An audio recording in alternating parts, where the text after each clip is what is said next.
오늘 우리에게 주신 하나님의 말씀은 신약성경 로마서 7장 7절부터 25절까지 말씀입니다. 로마서 6장 7장 지금 쭉 다가오면서 율법에 대하여서 쭉 지금 또 살펴보고 있고, 율법과 복음에 대해서 살펴보고 있습니다. 오늘 말씀은 이제 율법의 역할과 또 복음의 필요성, 복음의 필요에 대해서 함께 나누고자 합니다. 첫째, 율법은 어떤 역할을 하느냐. 이제 쭉 6장 7장에서 성도는 어떤 사람인가를 우리가 깨달을 수 있었는데요. 그리스도와 연합한 자다. 그리고 이제 율법의 효력이 끝났다. 어제 이제 결혼 비유로서 이야기를 나눴었죠. 곧 이제 율법의 효력이 끝나고 성령의 법의 그 효력이 시작되었다. 그렇다면 이제 율법의 효력이 끝났다면 율법의 역할은 그러면 뭘까? 불필요한 건가? 아니면 악한 건가? 이런 의문을 가질 수 있을 것입니다. 그럼 율법도 하나님이 주신 거 아닌가? 그럼 하나님이 왜 주셨지? 이런 생각을 가질 수 있겠죠. 그래서 이제 유대인이 율법만을 의지하고 율법의 목에 매여서 살아가는 그 이제 성도들, 로마의 성도들, 유대인들과 또 영향을 받은 그 성도들에게 이제 율법이 아니라 바로 하나님의 법, 복음을 받아들여야 된다. 새로운 법을 받아들여야 된다. 이것을 강조하다 보니까 이제 아마 그 성도들 안에서 그럼 율법은 이제 필요 없는 거네. 율법이 그러면 악한 거네. 이제 이런 생각을 가질 수 있지 않았을까? 그런 그때에 이제 이 바울이 어떤 걸 이야기할까요? 율법은 죄가 아니다.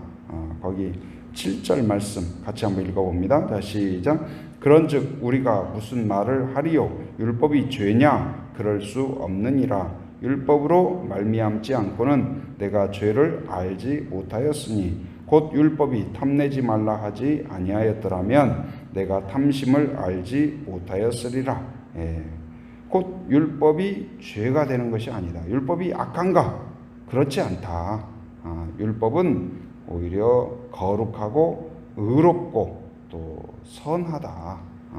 거기 12절 말씀 한번 읽어봅니다. 자, 시작. 이로 보건대 율법은 거룩하고 계명도 거룩하고 의로우며 선하도다.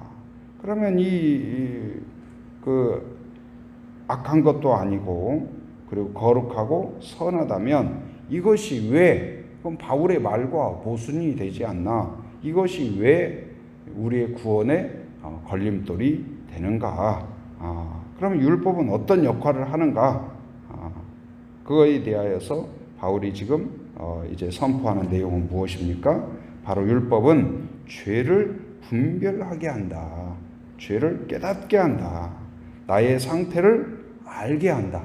나의 영적인 상태를 드러나게, 정확한 그 나의 상태가 어떤가를 알도록 하는 것이 뭐예요? 율법이다.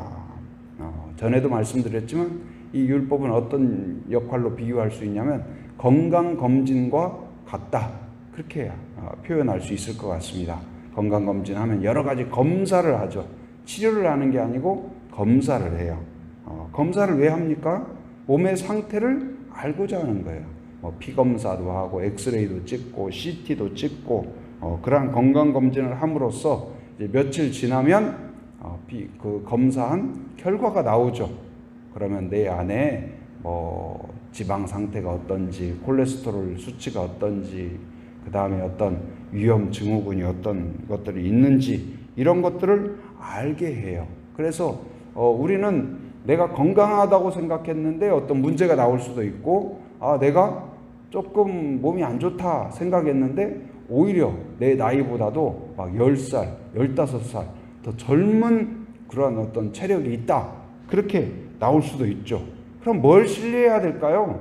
내 생각대로 내가 건강하다고 생각하는 그걸 믿어야 됩니까? 아니면 검사한 그런 피검사와 엑스레이와 CT와 여러 가지 정밀 검사를 마친 그 결과에 그 어떤 내용을 우리가 신뢰해야 될까요? 내 생각이 아니라 그런 결과가 나를 가르쳐 주는 것이죠. 다르게 말하면 이 율법은 어떤 역할이냐? 거울과 같다. 거울. 이 거울을 보면 내 모습을 그대로 나타내죠. 내 얼굴에 뭐가 묻어 있으면 묻어 있는 걸 그대로 나타내는 거예요. 거울을 보기 전까지는 내가 묻어 있어도 묻어 있는 줄도 모르고 또 문제의식도 없어요. 아무 문제가 없었어요. 그런데 그냥 거울 봤는데 얼굴에 뭐가 묻어 있는 거예요. 그러고 오늘 계속 돌아다녔다는 것을 생각해 보니까 내가 굉장히 왜 이렇게 다녔을까? 그 생각을 하게 되는 것이죠. 그러면 거울이 문제냐? 내 잘못을 드러냈고 내 얼굴에 묻은 것을 드러냈으니까 거울이 문제냐? 그런 것이 아니다. 오히려 거울이 나의 상태를 정확하게 알려주는 거죠. 그럼으로써 이제 새롭게 갈 수 있는 계기를 만들어 주는 것이죠. 곧 건강검진의 목적이 건강검진을 통해서 혹시나 뭐 안 좋은 것이 나타날까봐 조마조마하고 두려워하고 그런 사람들도 있죠. 건강검진의 목적이 그것인가요? 고통을 주기 위한 것인가? 그렇지 않다. 절망이나 두려움을 주기 위한 것이냐? 그런 것이 아니죠. 건강검진의 가장 중요한 목적은 뭐예요? 내 몸의 상태를 정확하게 나타냄으로써 어떻게 하도록 하는 거예요? 건강 회복을 하기 위한 목적인 것이죠. 내 어떤 잘못된 습관을 알게 하고 개선점을 찾도록 하는 거예요. 거울을 보는 것도 마찬가지예요. 매일매일 거울을 보고 아침에도 이렇게 외출을 하기 전에 또 거울을 보고 나가서도 또 거울을 보고 그런 이유는 무엇입니까? 나에게 문제가 있는가를 발견하고 그걸 고치기 위해서 화장실에 가서도 또 거울을 보고 이런 것이 그런 목적이죠. 율법은 바로 그런 역할을 한다. 왜 그러냐면 우리에게 우리의 상태가 모순된 그러한 상태가 있기 때문이다. 자, 15절 말씀 같이 한번 살펴봅니다. 15절 시작. 내가 행하는 것을 내가 알지 못하노니 곧 내가 원하는 것은 행하지 아니하고 도리어 미워하는 것을 행함이라. 그러니까 바울이 자기 모순의 상태를 고백하고 있어요. 바울이 내가 원하는 것은 행하지 않는다. 그리고 오히려 내가 행하는 것이 뭐예요? 미워하는 것을 행하고 있다. 그러면 내가 원하는 것은 무엇이냐? 바로 내가 원하는 것은 바로 선인데 마음으로 원하기는 이 선한 것을 내가 원하는데 내가 행하는 것은 무엇이에요? 바로 내 속에 어떤 선한 것을 행하는 것이 아니라 악한 것을 행한다. 곧 이제 이런 것들은 우리의 생활 가운데에서도 그 힌트를 찾아볼 수가 있겠죠. 건강하기 원하지 않는 사람이 누가 있겠어요? 다 건강하기 원하죠. 그러나 건강하기 원한다고 해서 다 운동을 열심히 합니까? 꼭 그렇지 않죠. 음식도 몸에 좋다, 좋은 음식, 패스트푸드나 이런 거 몸에 좋지 않다.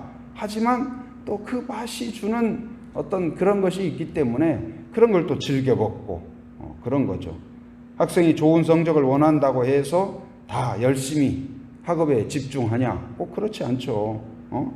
좋은 성적을 원하지만 실제로 하는 행동은 게으르거나 나태하거나 또 게임에 빠져 있거나 그럴 수 있는 거죠. 성도도 마찬가지예요. 좋은 성도가 되기를 원하지만 그러나 꼭 이 어떤 하나님이 원하는 그 의를 추구하냐? 꼭 그렇지 못하죠. 여러 가지 이유로 세상의 욕심에 빠져 있거나 세속화되거나 그럴 수 있는 거죠. 그런데 그것이 왜 그럴까? 왜 모순된 이런 것들이 나타날까? 그 이유를 17절 살펴봅니다. 자, 시작. 이제는 그것을 행하는 자가 내가 아니요 내 속에 거하는 죄니라. 내 안에 뭐가 있기 때문에요? 죄가 있기 때문이다. 죄가 있기 때문에 고장나 있는 거예요. 우리 몸이 뭔가 장기가 문제가 있는 거예요. 기능이 제대로 되고 있지 않는 거예요. 그래서 내가 통제하거나 내 몸이라고 하지만 내 마음이라고 하지만 내 인생이라고 하지만 내 마음대로 내가 통제할 수 없다. 그러한 나에 대하여서, 그러니까 이 바울이 자기 자신에 대하여서 매우 한탄하는 내용이 나옵니다. 자, 24절 한번 같이 읽어봅니다. 자, 시작. 오우라, 나는 곤고한 사람이로다. 이 사망의 몸에서 누가 나를 건져내랴. 여기서 곤고하다는 말은 무슨 말이냐면 비참하다는 거예요. 그러니까 자기 자신에 대해서 이 자기가 대단히 의로운 사람이라고 생각을 했어요. 대단히 확신이 있고 내가 생각한 것에 대하여 나는 율법을 완수할 수 있고 나처럼 지키면 나는 의로운 사람이라고 생각을 했는데, 바로 어느 날 거울을 보고 자신을 발견하듯이 바로 이 내가 그렇지 못하구나. 아까 말한 것처럼 모순된 사람이다. 바울은 그런데 어떤 사람입니까? 바로 어떤 사람보다도 똑똑한 사람이고 학력 수준이 높은 사람이고 열정의 사람입니다. 가문도 대단합니다. 또한 공부도 최고의 학파에서 공부한 엘리트죠. 그러나 이런 것들이 나를 의롭게 하는 것을 보장하지 못했다. 그러면서 바울이 주장하는 건 뭘까요? 오직 복음만이 나를 의롭게 한다. 우리는 우리의 어떤 도덕적인 것과 노력과 율법과 우리의 어떤 그런 것만으로 우리가 의롭게 된다, 그렇게 보장하지 못한다. 건강도 그렇지 않습니까? 우리가 물론 노력하는 것이 필요하지만 그러나 그것만 가지고 다 완전히 보장된다, 그럴 수 없는 거죠. 오늘 또 이제 이 우리가 율법만으로 의롭게 될 수가 없고 우리의 수고와 노력만으로 우리의 의지로 우리가 의롭게 될 수 없다. 복음의 필요를 이야기하는 거예요. 우리에게 은혜가 필요하다. 십자가 복음이 필요하다. 예수 그리스도가 필요하다. 곧 우리를 의롭다 칭하시는 십자가 보혈로 우리를 깨끗하게 하신 하나님의 은혜가 필요하다. 우리에게 최고의 은혜는 무엇일까요? 깨닫는 거예요. 깨닫는 것. 나에게 은혜가 필요하다. 구원이 필요하다. 예수님이 필요하다. 이것을 깨닫는 것. 이것이 바로 은혜라고 할 수 있습니다. 바로 나에게 오늘 또 예수님이 필요하다. 그래서 내가 할 수 있다가 아니라, 나도 할 수 있다가 아니라 우리에게는 전제가 하나 있죠. 뭡니까? 주님이 함께 하시면 가능하다. 그러니까 오늘의 생활 가운데에서도 주님이 필요합니다. 그리고 주님이 나를 붙잡아 주시면 아까 비참한 나의 삶, 나는 곤고한 사람이로다. 내가 원하는 것을 하지 않고 내가 원하지 않는 죄를 양산해내는 나의 모습이 바로 주님이 내 안에 계시고 나의 왕자에 계시고 나를 다스리면, 나를 이끌어 가시면 바로 나를 새롭게 할 줄 믿습니다. 나는 주님이 필요합니다. 나를 오늘 또 다스려 주옵소서. 나를 인도하여 주옵소서. 다시 주님께 의탁할 때 경건한 성도가 될 줄 믿습니다. 우리의 의지력으로 의롭게 될 수 없다. 아무리 좋은 율법이라도 우리를 의롭게 할 수 없다. 우리가 의롭게 되는 한 가지 유일한 방법은 무엇일까요? 예수님이 내 안에 계시고 나의 왕이 되시고 나를 통치하시고 다스리고 인도함으로 바로 하나님의 자녀가 되고 의롭게 될 뿐만 아니라 성령이 나를 주관하게 될 때 바로 이제 자녀다운 자녀가 될 줄 믿습니다. 오늘 이제 바울의 말씀을 통하여서 바로 이제 복음의 필요성을 다시 한번 깨닫게 된 것처럼 이제는 주님을 더욱 의지하고 주님과 동행하고 나의 주인이 되도록 내 안에 계신 주님이 나를 다스리고 통치할 수 있도록 나의 작은 것까지도 주님께 온전히 의탁하고 또한 내어놓는 그런 성도가 되게 하여 주옵소서. 그렇게 하나님을 의지하고 또한 주님께 의탁하는 그러한 성도가 되기를 주님의 이름으로 축원합니다. 은혜가 충만하신 아버지 하나님 감사합니다. 오늘 또 새 아침을 베풀어 주시고 우리가 함께 기도할 수 있도록 은혜를 베풀어 주신 것 감사합니다. 하나님 또한 율법으로 우리의 상태를 알게 하시고 또한 우리의 상태를 알 뿐만 아니라 복음의 필요성, 예수님의 필요성을 깨닫게 하심을 감사합니다. 오늘 또 우리의 생활 가운데에서 주님이 주인 되심을 고백하는 저희들 되게 하여 주옵소서. 우리 안에 계신 주님 또한 이제 마음의 왕자에 계셔서 나를 다스리고 통치하시고 나를 이끌어 가시는 왕이 되도록 온전히 주를 따르고 순종하는 하루가 되게 하여 주옵소서. 우리의 힘으로 의로울 수 없고 우리의 힘으로 하나님의 뜻에 온전히 다다를 수 없음을 깨닫는 저희들 되게 하여 주시고 주님께 온전히 의탁하는 하루가 되게 하여 주옵소서. 성령 충만함으로 순종하게 하시고 거룩한 주의 백성 또한 하나님 그리스도의 제자가 될 수 있도록 인도하여 주시옵소서. 하나님 우리 제주 한빛교회를 오늘까지 인도하여 주신 것 감사합니다. 한 사람 한 사람 붙잡아 주셔서 하나님 코로나의 어려움이 있으나 하나님 영적으로 나태해지지 않게 하여 주시고 더욱 깨어 있으며 믿음이 성장하는 한 사람 한 사람 되게 하여 주옵소서. 또한 코로나 상황 가운데에서 가정과 교회와 일터 가운데 안전하도록 지켜 주시옵소서. 또한 때를 얻든지 못 얻든지 하나님 우리를 통하여서 복음이 전파되고 감정이 나눠질 수 있도록 인도하여 주시옵소서. 코로나의 극복을 위하여 최선을 다하고 있는 의료진들과 또한 아버지 하나님 정부를 기억하시사 하나님 아버지 속히 치료제와 백신도 개발되게 하여 주시고 속히 완전히 퇴치될 수 있도록 인도하여 주시옵소서.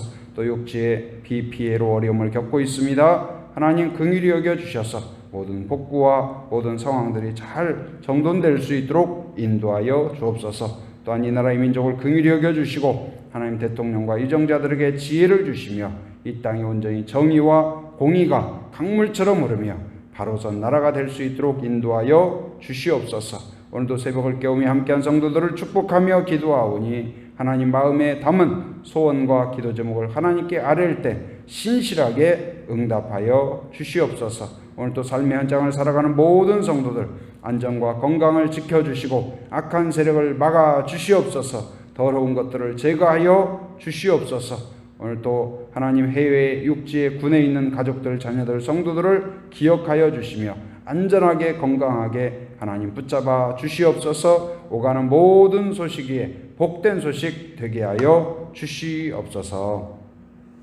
지금은 우리 주 예수 그리스도의 은혜와 하나님의 풍성하신 사랑과 성령의 교통하심 인도하심의 역사가 오직 예수님만이 나의 구원이요 예수님만이 나의 왕이심을 고백하며 의지하기로 결단하는 한 사람 한 사람 머리 위에 가정 위에 일터 위에 사역 위에 지금으로부터 영원토록 함께 하시기를 간절히 축원하옵나이다. 아멘.